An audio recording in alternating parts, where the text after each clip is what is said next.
गुरु जी को नमस्ते एंड सारी संगत को बहुत सारा प्यार और मुस्कुराहट आपकी जिंदगी में। कभी कभी मौके मिलते हैं ना, जैसे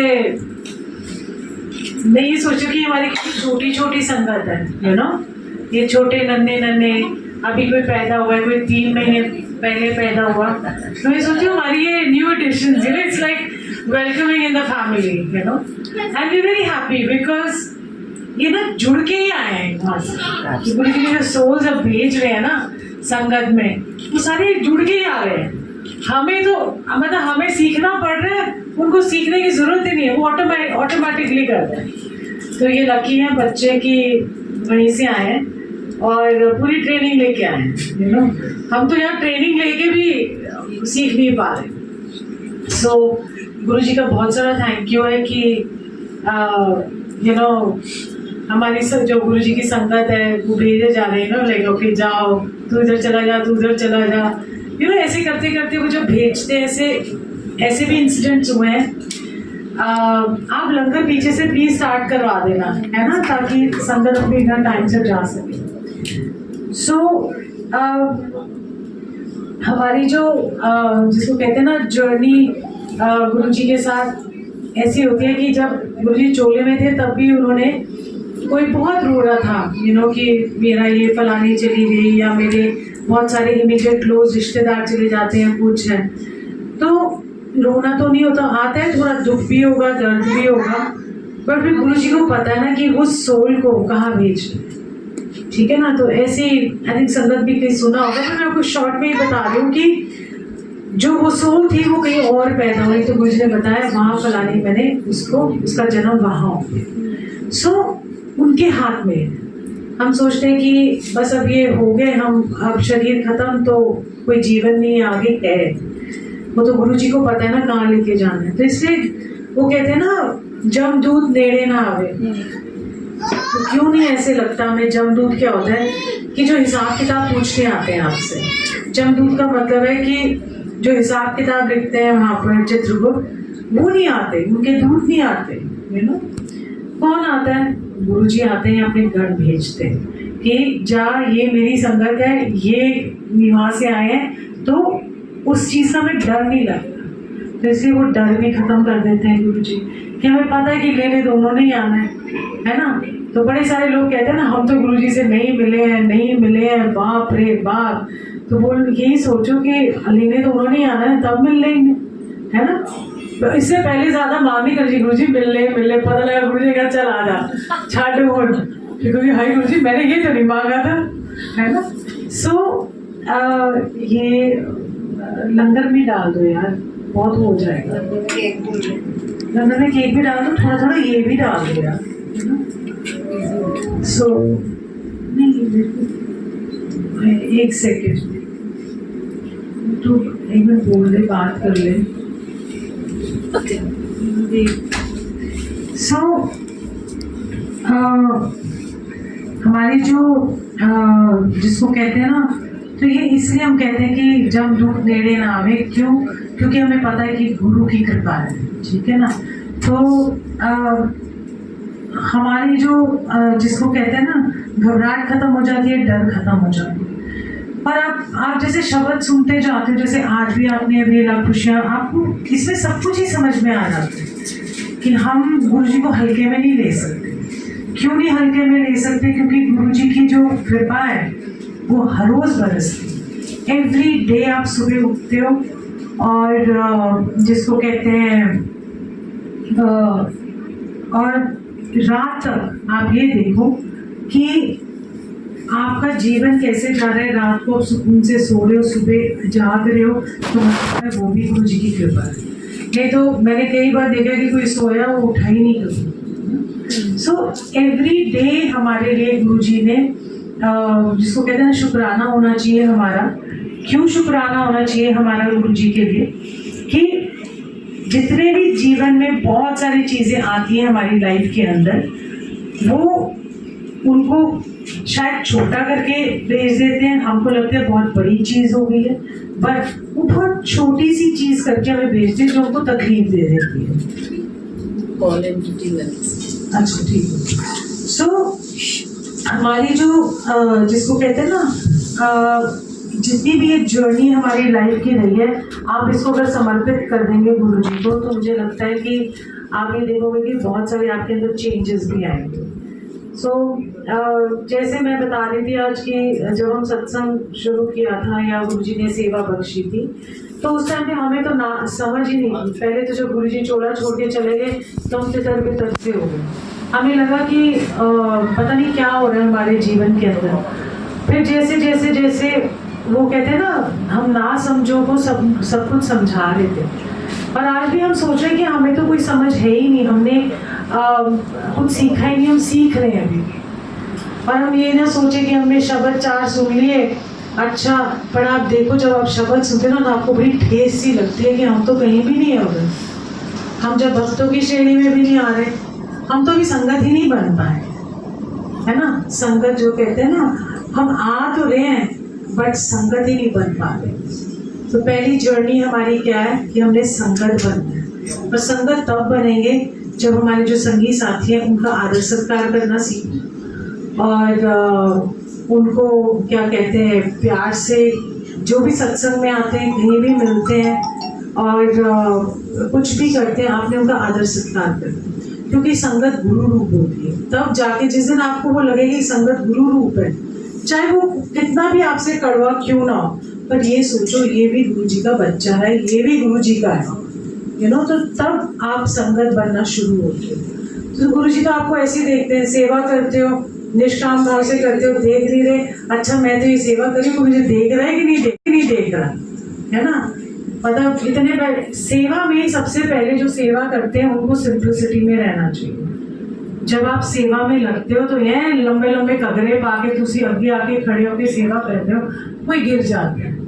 तो आपको सेवा भी जब करनी है तो बहुत सिंप्लिसिटी के साथ करनी है। ये नहीं कि पहले इतने बड़े झुमके डाले हुए, बाल बिखरे हुए, हमें खुले छोड़ो, पर ऐसे घगरे शगरे डाल के आप ऐसे खड़े हो जाते हो गुरु जी के सामने, शोभा नहीं देता। जब सत्संग, जब आप सेवा में लगते हो तो सिंप्लिसिटी के साथ रहो, अच्छे से तैयार हो, खूबसूरत रहो। या मैन भी जब सेवा करते हैं तो निष्काम भाव से सेवा करनी चाहिए, क्योंकि नहीं तो आप ये देखो कि अच्छा गुरुजी ऐसा है, मैंने ना देखो क्या 4 सोमवार की सेवा करी, मान लो, ठीक है, मैं तो 4 सोमवार आया, सेवा करी, मैंने दूध के पैसे दिए हैं, मैंने चाय पत्ती के पैसे दिए, 4 कोई कहते ना हाँ 4 बार ही कर लो, चाय पत्ती के दे देना, देखो तुम्हारे कष्ट दूर हो जाएंगे, है ना। ये कोई देखो कर्म काट तो होती है, पर कर्म काट ऐसी नहीं है। सेवा की बात अलग होती है कि जब आप सेवा में लग जाते हो ना, तो वो यही सोचते हो कि बस सेवा से हम बस तर गए। तर कैसे गए? क्योंकि हम निहाल से हो जाते हो। जब आप बैठते हो सत्संग में या सेवा भी करते हो ना, तो मन खिल उठता है, शब्द कान में आपके गूंज रहे हैं, गुरु यहाँ बैठे हैं और आप किसकी सेवा कर रहे हो? संगत। तो जो संगत की सेवा करता है वही गुरु की सेवा होती है। आप सोचो मैं यहाँ पर आसन साफ कर दूँ, ये सेवा नहीं है। ये तो है, ये तो आपने साफ सफाई तो रखनी है, पर असल वो है जब आप संगत की सेवा करते हो और निष्काम भाव से करते हो। ये नहीं सोचते, आप हम्बल हो जाते हो, सोचते इसको तकलीफ नहीं होनी चाहिए, चल इसको चाय प्रसाद, किसी को जगह नहीं मिल रही बैठने को तो आपने उसके लिए जगह भी देनी है बनानी, कि चल एडजस्ट हो जाते हैं। ये नहीं कि खुद पसर के बैठ जाओ, आसानू नहीं पता सीधा मगन हो गए ध्यान विच, नहीं, सबका ख्याल रखना है। ये ही असली सेवाएं होती हैं, यही संगत बनने की निशानी होती है। नहीं तो आप देखो जा रहे हो सब फैले हुए हैं, हम नहीं देते जी अपनी सीट हमारी है, मतलब वहाँ लिखवा के लाए, कोई नाम लिखा हो, कोई भी नाम नहीं लिखा हो, वो पहले ही ना हम जाके पर्स रख देते हैं इतने बड़े और वो आएगी ना वो बैठेगी, जो आ गया वो बैठ गया, है ना। सो ऐसे ही गुरु जी के पास जब हम जाया करते थे तो टाइम से जाते थे, तो जगह भी मिल जाती थी। कई बार वो कहते थे जाके पीछे बैठ जाओ, मेरे को तो बड़ी औखी होती थी क्योंकि मुझे आदत थी एक साइड में मुझे भी जगह मिल जाए, तो और एक दिन मैं देर से गई, मुझे 7:30 बज गए, पहुँचते पहुँचते, क्योंकि मुझे गाड़ी नहीं मिल रही थी, मेरे को ये नहीं मिल रहा था, तो मैं यही सोच रही थी आज देर हो गई। मेरे को ना अंदर से घबराहट हुई, मुझे अच्छा नहीं लगा क्योंकि मैं गुरुजी के लिए जब फूल लेके जाती थी तो मुझे लगता था कि आसन में बैठने से पहले उनके जिसको कहते हैं ना फूल, उनके चरणों में होने चाहिए। अब मैं उस दिन पहुंची 7:30 बजे, हाथ में फूल, और मुझे इतनी शर्म आई, इतना मुझे घबराहट हुई कि मैं देर से पहुंची। और गुरुजी मुझे ऐसे टेढ़ी नजर से देखते थे। मैंने कहा आप जानते हो कि मुझे देर क्यों? मैं तो तैयार बैठी हुई थी कब से, मतलब 1-1.5 घंटे से तैयार होकर बैठी हूँ कि कार मिल जाएगी, क्योंकि कुछ काम था तो देर हो गई थी। तो ऐसे करते करते क्या कहते हैं, मैंने उनके यहाँ फूल वगैरह लगाए कि टाइम पे आया कर। मैं कहा हाँ जी गुरुजी। अब उन्होंने बोल दिया, उसके बाद से मुझे लगता नहीं कि मुझे कभी देर हुई, कि मैं टाइम से ही पहुंच जाऊँ। उनको पता भी था, बट उनके कहने से ही आप टाइम पर आ जाओ, ठीक है ना। अब यहाँ पर भी हमें लगता है कि टाइम से पहले पहुंच जाओ, ये नहीं कि सीट मिलने के चक्कर में, टाइम से। इसलिए अपने काम खत्म करके आओ। अगर आपको बहुत बिजी हो गए हो, बहुत अटक गए हो, तो हाँ, ये नहीं कि वो गॉड गुरुजी नहीं आएंगे, नाराज हो जाएंगे। एक तो वहम बड़े हैं सबके, यार गुरुजी नाराज तो नहीं हो जाएंगे। कोई सवाल मुझे करता है, अच्छा हमारे मंथली आ रहे हैं तो हम क्या गुरुजी का जोत जला सकते हैं? मैंने कहा क्यों नहीं जला सकते, वो परमात्मा की दी हुई चीज है, परमात्मा ने हमको बनाया हुआ है, अर्धनारीश्वर से हम आए हैं हम उनकी संतान है। तो आप ये जल चढ़ा सकते हैं शिव जी को, हम ये नहीं कर सकते, हम वो नहीं कर सकते। तो जितना वहम करोगे, जितने वहमों में पढ़ोगे, उतना परमात्मा से दूर हो जाओगे। सिंपल सी बात कि अगर ये सोचो कि मैं इतने सोमवार रखूंगी तो ही मुझे वो होगी ना, क्या कहते हैं, गुरुजी फल देंगे। फल तो मिल जाएगा, तो उसका ऋण कैसे चुकाओ? आप वो कुछ कर ही नहीं सकते कि आप अपना फल मांगो मुझसे। हमेशा याद रखना, आप कितने शब्द कीर्तन ऐसे भी सुनते हो कि जिसमें उन्होंने कहा कि तपस्वी ने कहा मेरी सेवा का फल दिया जाए, है ना एक शब्द हमारे। तो अगर वो कहते हैं कि मेरी जो तपस्या का फल देना है, तो वो कहते हैं ठीक है, जिस शिला पे तूने बैठ के तपस्या की उसका पहले ऋण उतार ले, शिला उसके बल रहे। सो आप नहीं डिसाइड कर सकते कि मैंने तो बहुत भक्ति की है और मैंने बहुत सत्संग किए हैं, मैंने बहुत ऑर्गेनाइज किए हैं, मैंने ये किया, मैंने वो किया। अगर उसमें आप पढ़ जाओगे तो गुरुजी कहेंगे अच्छा चल आज हिसाब किताब लगाते हैं बैठ के। फिर नहीं होता उनसे, फिर तो हम कहीं मुंह दिखाने लायक ही नहीं होंगे तो जब आप सेवा करो तो ये सोचो कि आप एक धूल कहीं चरणों में बैठी हुई धूल हो।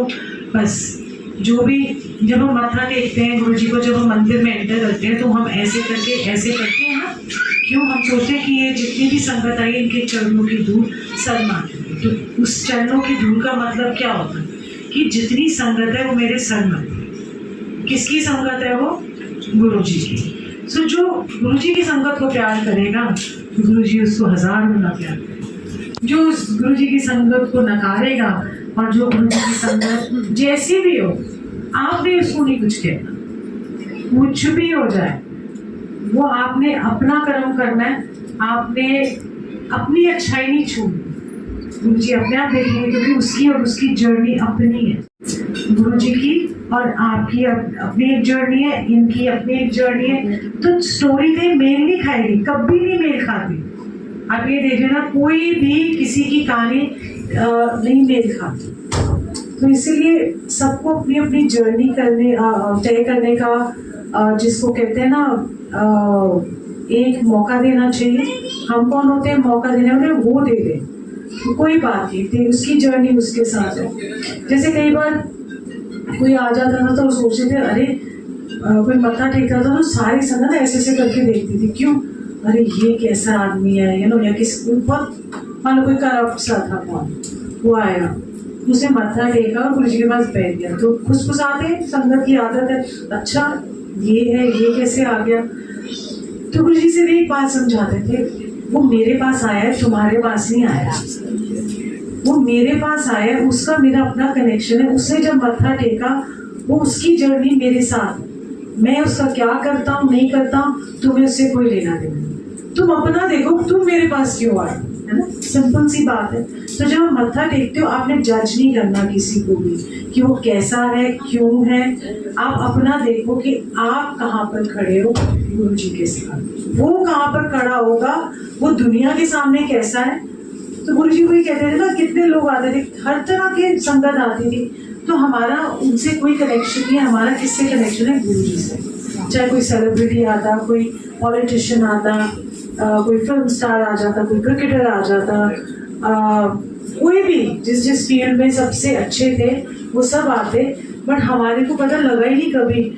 आजकल तो माँ फोटो ही बड़ी खिंचाते हैं सबके साथ और फिर फेसबुक पे डालेंगे, देखो जी we know that, you know. मतलब गुरु जी को छोड़ के आए हैं, देखो जो वो आता है उसको अपनी प्राइवेसी चाहिए होती है, वो अपना गुरु जी के साथ कनेक्शन बनाने हैं, हम जाके उसके साथ कनेक्शन बनाने के लिए, यू नो। और सबसे ज्यादा फ्लैश करेंगे, 50 फोटो आ जाएंगी हर पोज में उनके साथ, यू नो।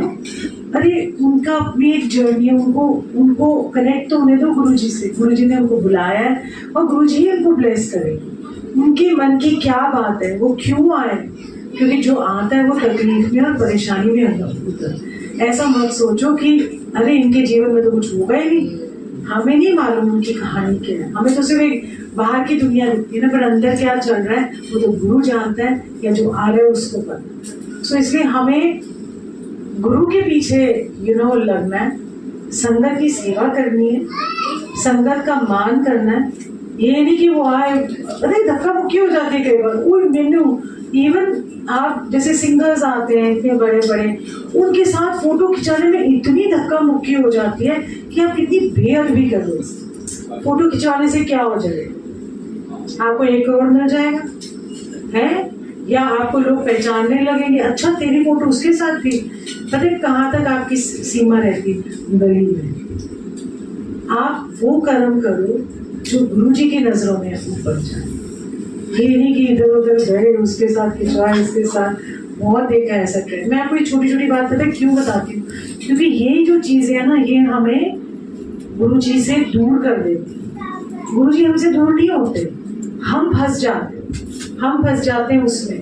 अच्छा एक चीज से निकले दूसरे में, जैसे वो कहते हैं ना कि मतलब मैंने कहते ना टूटी जंजीर, मतलब मैंने अपनी जंजीर तो तोड़ दी दुनिया से, बट सोने की जंजीर पहन के बैठ गया। सो बात वही घूम फिर के आती है कि आप कब सीखोगे, कब ये सब देखोगे। गुरु जी की छोटी छोटी बातें जब आप सत्संग में भी सुनते हो, शब्द कीर्तन में ध्यान दिया करो कि वहां पर से सीखते हैं। जब शब्द कीर्तन चल रहे सोचो गुरु की वाणी है, वो गुरु का शब्द है। तो अगर आप गुरु का शब्द ही नहीं सुन रहे और दूसरे लोगों से पूछ रहे हो जाके मेरे जीवन के बारे में, तो वो भी गलत है, क्योंकि गुरु अपने शब्द के थ्रू ही बता रहा है कि ये है। गुरु पे जाने की जांच क्या होती है, किस तरह की सेवा करनी चाहिए। देखो आज सेवा पे कितना सुंदर हमने सुना, तो कैसी कैसी सेवाएं, हम कहाँ हैं, तो आपको एक शब्द में ही है। और गुरु जी ने अगर कोई बात नहीं बोली, कुछ नहीं बोला, तो उनको कहने की जरूरत ही नहीं पड़ी, क्योंकि वो शब्द लगा देते थे। और हम जैसे नौसिखिया कुछ गुरु जी से बोले, अच्छा गुरु जी प्रेडिक्ट कर दो फ्यूचर क्या होने वाला है, कल क्या होगा, मेरे बच्चे का क्या होगा, मेरा ये क्या होगा। तो गुरु तो इन सबसे ऊंचा है ना। गुरु तो पता नहीं कितने जन्मों की हमारी कमाई है जो हमें इस जन्म में मिली है। तो उनका शुक्राना करना चाहिए और सोचना चाहिए इस जन्म में जो भी है वो सब में जो भी हम सीख सके। गुरु जी हमें प्लीज एक बख्शीश दे देना कि हम सीख सकें और हम एक संगत बन सकें, ठीक है। जब तक आप संगत, और किसकी संगत बनना है, गुरु जी की संगत बनती है, गुरु जी के संग रहना है। कई बार हम कहते हैं ना कि बस गुरु जी हमारे संग रहे, हम गुरु जी के संग रहे, बस दैट इज ऑल, वो मेरे मैं तेरा, बस इतनी सी बात है। बट हम वो फंस जाते हैं। और सत्संग में सॉरी टू से बंदा हर रोज सत्संग में जा रहा है, चलो अगर, क्योंकि आजकल ये भी चीज है, सबने एक दूसरे हर रोज सत्संग में जा रहे हैं। किसी को बोला अच्छा आप ऐसा करना, फूलों की सेवा कर देना, आप ना दरबार लगा देना, आप ना ये प्लीज आप मैनेज कर लेना। बंदा बड़ा खुश कि थोड़ा तो आता है, उसने थोड़ा सीख लिया। 4 सत्संग में उसको अरे आप भी आ जाओ, आप भी आ जाओ, आप सेवा कर दो। भाई उसको मिल गई वो, अरे सब मुझे पहचानने लगे। अच्छा, फिर वहाँ ग्रुप बनने शुरू हो गए। सबसे ज्यादा प्रॉब्लम है ग्रुपिज्म। हर स्टेट में ग्रुपिज्म है, इतनी ईगो प्रॉब्लम है, माय गॉड। मतलब एक जगह पिक कर लो, 2 ग्रुप बने हुए हैं, एक ग्रुप एक सिंगर को बुलाएगा, अच्छा वो पुरानी संगत उसने बुलाया, उसने पुरानी संगत, अरे हम भी टक्कर का कोई बुलाते हैं। Can you imagine? गुरु जी की टक्कर का कोई है, तुम डिवाइड करके बैठ जाते हो, मैं इसने मेरे को नहीं बुलाया। और ईगो इतनी आ गई है कि मैं ऑर्गेनाइजर हूँ, मैं करता हूँ। तो गुरु जी कहते हैं ठीक है, 8-10 सत्संग की सेवा करते हैं, देखते हैं कितना सुधरता है, उसके बाद गाड़ी। सो बड़ी अगर सेवा मिलती है तो हम्बलनेस सीख जाता है। और ये ग्रुपिज्म में जितना पढ़ोगे ना, इसने मुझे बुलाया, उसने मुझे नहीं बुलाया, हम इसके घर नहीं जाएंगे, हम इसका वो नहीं करेंगे, और इतनी ईगो, मतलब समझ ही नहीं आती कि कितनी ईगो लाते कहाँ से हैं। इवन वैसे तो थे जो सीखने आए थे ईगो खत्म करने, वही ईगो और आ गई उसके। सो हमको इस चीज़ का थोड़ा सा ध्यान रखना चाहिए कि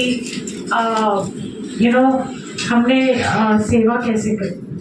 सो प्लीज़ एक छोटी छोटी बातें याद रखो। अगर आपको किसी ने सेवा दी है, उसको दिल तक रखो, सर पे ना चढ़ा के रखो, क्योंकि जब सर पे चढ़ जाएगी तो वो ईगो बन जाएगी। दिल में रखोगे तो प्यार बन जाएगा। ठीक है? तो सेवा से ही सब कुछ है, और निष्काम भाव, निष्काम सेवा, और ईगो खत्म करना। ईगो खत्म बहुत मुश्किल से होती है, गुस्सा आ भी जाता है, बट वो गुस्सा जायज़ होना चाहिए, नाजायज़ नहीं होना चाहिए। ठीक है? सो प्यार से रहा करो, और जीवन में बहुत सारी आपको खुशियाँ और बहुत सारा प्यार, बहुत सारी मुस्कुराहट। आज वेदांत का भी बर्थडे था, तो हमने उसको विश कर दिया। कितने बच्चे खिल जाते हैं ना। हमारे पास मैं तो कहती मैं ठीक हूँ, मेरे को बचपन में नहीं चाहिए थी, मुझे बड़ी होके मिले वो भी ठीक है मेरे लिए। सो thank you Guru ji for everything in my life, and for all the love, and सारी संगत को बहुत सारा प्यार। सो जय गुरु जी।